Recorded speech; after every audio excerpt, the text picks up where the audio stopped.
छत्रपती शिवाजी महाराजांच्या प्रथम पत्नी सईबाई राणीसाहेब ह्या फलटणच्या,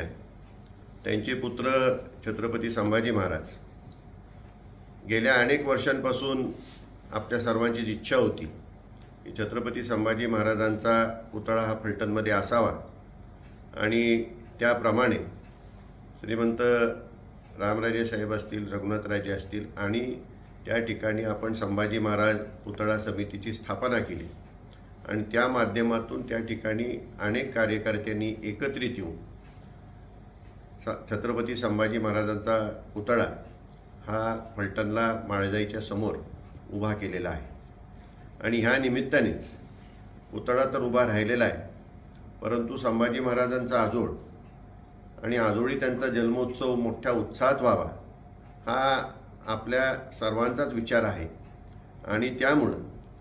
नाईक निंबाळकर देवस्थान ट्रस्ट आणि त्याचप्रमाणे फलटण शहरातील सर्वच तरुण युवक तरुणी, त्याचबरोबर सर्व जाती धर्माची सर्वच एकत्रित येऊन हा जन्मोत्सव साजरा करावा असा विषय त्या ठिकाणी श्रीमंत रघुनाथरायांनी घेतला आणि त्याप्रमाणे ह्या वर्षापासून आपण अशा प्रकारचा छत्रपती संभाजी महाराजांचा जयंती उत्सव साजरा करण्याचं ठरवलेला आहे. यामध्ये छत्रपती संभाजी महाराज पुतळा समितीचे कार्यकर्ते आणि शहरातील सर्वच जाती धर्माचे सर्वच कार्यकर्त्यांनी, तालुक्यातील सर्व कार्यकर्त्यांनी एकत्रित येऊन हा जन्मोत्सव साजरा करावा अशी मी या ठिकाणी आपणाला सर्वांना विनंती करत आहे. ह्याचा साधारण विषय असा आहे की छत्रपती संभाजी महाराजांचा जन्म आपल्या सर्वांना माहिती आहे, पुरंदरला झालेला आहे. परंतु राजवाड्यामध्ये त्यांचा जन्माची वेळ साधारण 10:57 14 मे रोजी आहे असं समजते आणि त्यामुळंच त्या ठिकाणी 10 वाजता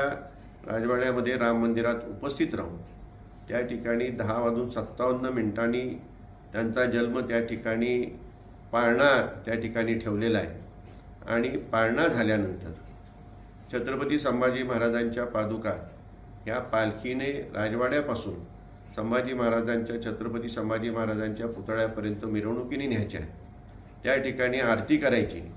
आणि अशा प्रकारे हा जन्मोत्सव ह्या वर्षापासून आपण त्याची सुरुवात करत आहोत आणि तळ्यात हा जन्मोत्सव साजरा फलटणला होत राहील. संभाजी महाराजांच्या आजोळी त्यांचा जन्मोत्सव होत राहील असा विचार या ठिकाणी घेऊन